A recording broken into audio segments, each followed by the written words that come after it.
왜 좋은 사람이 호구가 되는가? 쇼펜하우어가 본 인간관계의 오해. 나이가 들수록 많은 분들이 이런 질문을 던집니다. 내가 잘해줬는데 왜 무시당하지? 나는 진심이었는데 왜 배신을 당하지?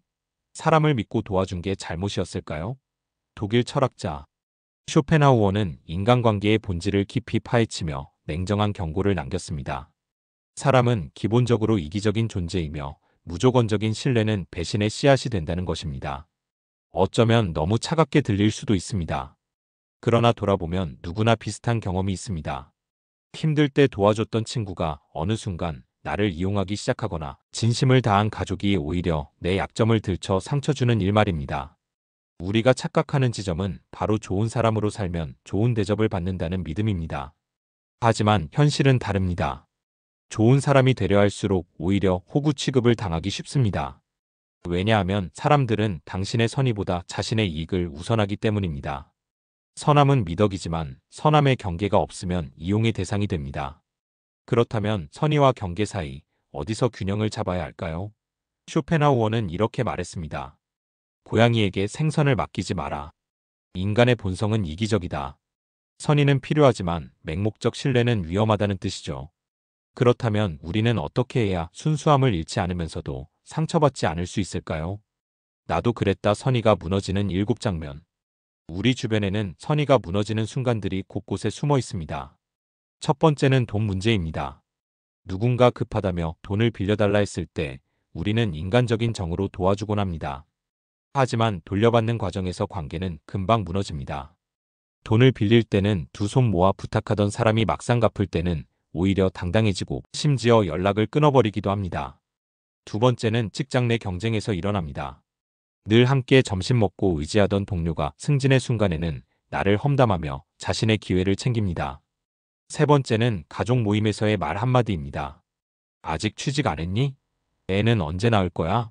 상대는 별뜻 없이 던진 말일지 몰라도 듣는 사람은 평생 마음에 새겨두게 됩니다. 네 번째는 성공의 순간입니다.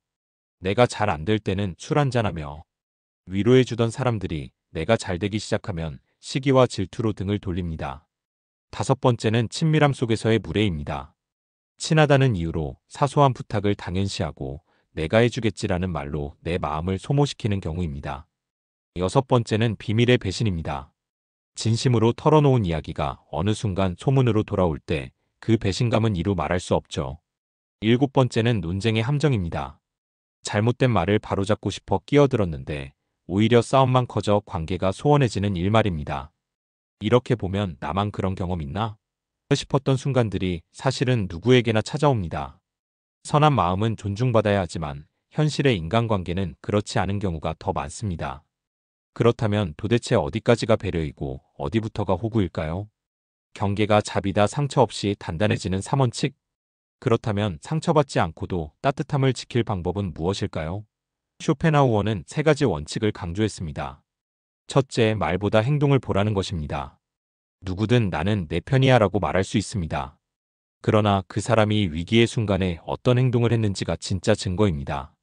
말이 아니라 행동을 기준으로 신뢰를 주어야 한다는 원칙이죠. 둘째, 불필요한 논쟁을 피하라는 것입니다. 억울한 말을 들으면 반박하고 싶지만 어리석은 사람과의 논쟁은 결국 나만 소모됩니다. 진흙탕 싸움은 돼지는 즐겁지만 사람은 더러워질 뿐이라는 그의 말처럼 이길 수 없는 싸움은 애초에 시작하지 않는 게 가장 현명합니다. 셋째, 타인의 시선에서 벗어나라는 것입니다. 남들이 뭐라 할까? 에 매여 살면 정작 내 인생을 살지 못합니다. 그들이 내 삶을 책임져 주지 않는다면 그들의 말에 흔들릴 이유도 없습니다. 결국 인간관계의 핵심은 경계입니다. 거절은 차갑게 들릴 수 있지만 사실은 나와 상대 모두를 지키는 자비입니다. 돈은 빌려줄 수 있는 한도를 정하고 대화는 선을 넘지 않으며 시선은 무심히 흘려보내는 습관. 이것이 스스로를 단단히 지키는 법입니다. 그러면 자연스럽게 남는 사람과 떠나는 사람이 갈립니다. 남는 사람은 진짜 내 사람이 되고 떠나는 사람은 애초에 내 편이 아니었던 겁니다. 그렇다면 오늘부터 우리가 실천할 수 있는 가장 구체적인 경계 훈련은 무엇일까요? 바로 쓰는 도구 말 줄이기 거리두기 규칙 실전 세트. 많은 분들이 알겠는데 그럼 내가 당장 뭘 해야 하나요? 라고 물어봅니다. 머리로는 경계가 필요하다는 걸 이해하지만 막상 현실에서는 여전히 말이 많아지고 부탁을 거절하지 못하고 돈 문제에서 실수를 반복하곤 하죠. 그래서 오늘은 바로 쓸 수 있는 구체적인 도구 3가지를 드리겠습니다. 첫째는 말 줄이기 도구입니다. 사람을 대하다 보면 괜히 내 사생활을 더 얘기하게 되고 나중엔 그게 약점으로 돌아옵니다. 그래서 가장 좋은 방법은 내 얘기를 반만하는 습관을 만드는 겁니다. 대화하다가 상대가 파고들면 나도 아직 생각 정리가 안 됐어라고 가볍게 넘기세요. 이 한 문장만 있어도 불필요한 노출을 줄일 수 있습니다. 둘째는 거리두기 도구입니다. 누군가 자꾸 부탁하거나 불편한 요구를 한다면 바로 단칼에 거절하기보다는 시간을 두는 게 좋습니다. 예를 들어 내일 다시 이야기해 줄래? 라고 말하면 그 사이에 감정이 가라앉고 상대도 스스로 다시 생각하게 됩니다. 즉, 즉답 대신 시간 두기가 경계의 핵심입니다. 셋째는 돈 규칙 도구입니다. 돈을 빌려줄 땐 반드시 원칙을 세워야 합니다. 내 생활에 지장이 없는 소액만 반드시 기록을 남기고 다시 못 받을 수 있다는 각오로만 빌려주는 겁니다. 그리고 가능하다면 애초에 돈으로 돕지 말고 정보시간 조언으로 대신하세요. 돈이 오가면 관계가 무너지는 경우가 대부분입니다. 이 3가지 도구만 지켜도 관계에서 상처받을 일이 절반은 줄어듭니다. 그런데 여기서 새로운 질문이 생깁니다. 사람마다 상황이 다른데 나는 어떤 도구를 먼저 적용해야 할까? 유형별 적용 가이드 활동형 돌보명 은둔형 맞춤 전략. 사람마다 생활 패턴과 인간관계의 무게가 다릅니다. 그래서 똑같은 규칙이라도 적용 방식이 달라져야 합니다. 쇼펜하우어가 강조했던 것도 바로 인간관계는 상대와 상황에 따라 다르게 다뤄야 한다는 점이었죠. 먼저 활동형입니다. 모임이 많고 사람 만나는 걸 좋아하는 분들이죠. 이런 분들은 지나치게 많은 관계에 둘러싸여 피로가 쌓이기 쉽습니다. 활동형에게 가장 필요한 건 선택적 만남입니다. 모든 모임에 얼굴을 비출 필요가 없습니다. 이번 달에는 꼭 가야 할 자리 3개만 정한다는 식으로 스스로 한도를 설정하세요.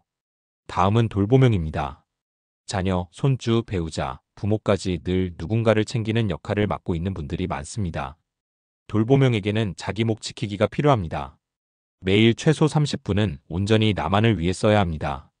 산책, 책 읽기, 조용한 차 한 잔이라도 좋습니다. 자기 시간을 확보해야 에너지가 고갈되지 않습니다. 마지막은 은둔형입니다. 사람을 피하고 혼자 지내는 걸 편하게 느끼지만 지나치게 고립되면 마음이 약해집니다.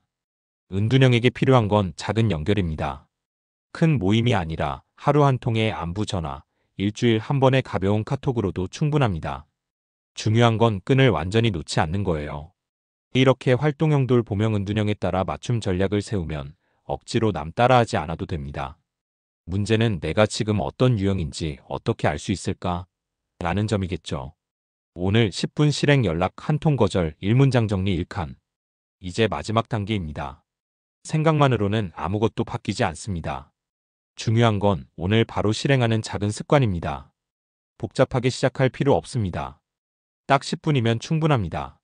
첫째, 연락 한 통입니다. 오랫동안 연락하지 못했던 사람에게 짧은 안부 메시지를 보내보세요. 잘 지내시죠? 문득 생각나서 연락드렸습니다. 이 한 줄이면 충분합니다. 좋은 관계는 이렇게 작은 신호에서 다시 살아납니다. 둘째, 거절 1문장입니다.